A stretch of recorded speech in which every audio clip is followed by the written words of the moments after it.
Hello，大家好。今次咧想同大家咧唔係講營養啊，係想教大家煮嘢食。咁就煮一個日式味噌茄子炒肉碎。咁今次用咗博多嘅茄子啦。首先將茄子洗乾淨，然後切粒粒。你見到咧茄子咧其實係一個好紫色嘅食物啦。咁其實佢係有好高嘅花青素同抗氧化物咧，同埋好高嘅水溶性纖維咧，其實係對我哋嘅身體咧係好有益處嘅。咁啊，切完粒粒啦，跟住咧就要準備啲乾葱啦。其實如果大家冇乾葱，用洋葱都得嘅，又係啦，將佢哋去切粒粒。如果唔想大家醃眼嘅話，其實可以濕啲水嘅，因為濕水咧就冇咁令到刺激眼睛嘅化合物咧就會落咗落啲水度咧，就唔會咁容易流眼淚噶啦。無論洋葱啦、乾葱啦、葱啦都係咁樣嘅。切碎完啲粒粒之後咧，就揾個器皿裝好佢啦。然之後咧就到蒜頭啦。準備2粒蒜頭。又係咧，將佢切粒粒啦，切碎晒佢咁就 OK 噶啦。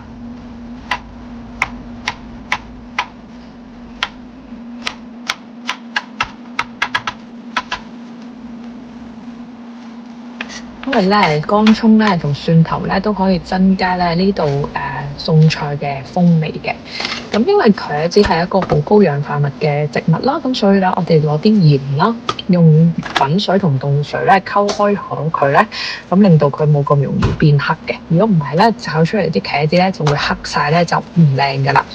但係咧，我哋就唔會浸佢好耐嘅，因為咧，如果唔係咧，啲維他命咧，水溶性嘅維他命咧就會落晒落啲水度咧，咁就啲營養價值咧就會大大扣分噶啦。咁好啦，再嚟咧，我哋咧係準備一個醃料咧，就調味料嘅。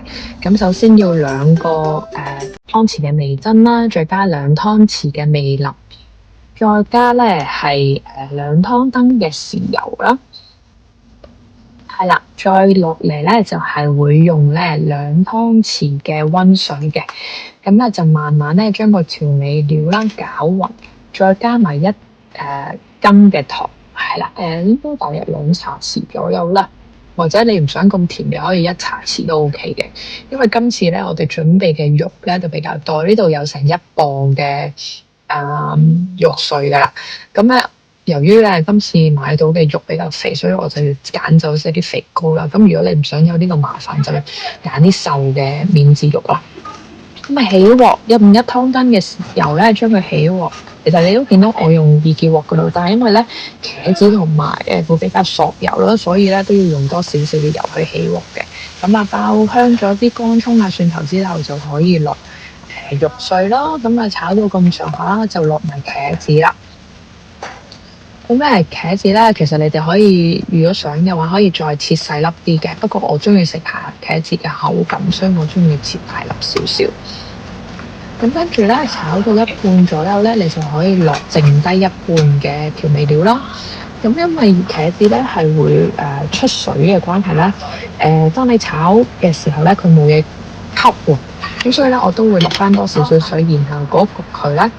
焗到佢哋咧，連啲茄子咧都腍晒嘅時候咧，咁就可以咧，差唔多起鑊噶啦。咁你其實大約煮佢5至10分鐘啦。其實就睇真係煮到茄子咧去完全熟透咧，其實就可以起鑊噶啦。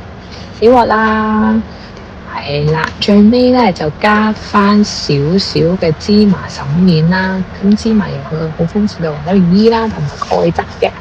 完成啦，希望大家喜歡啦，拜拜。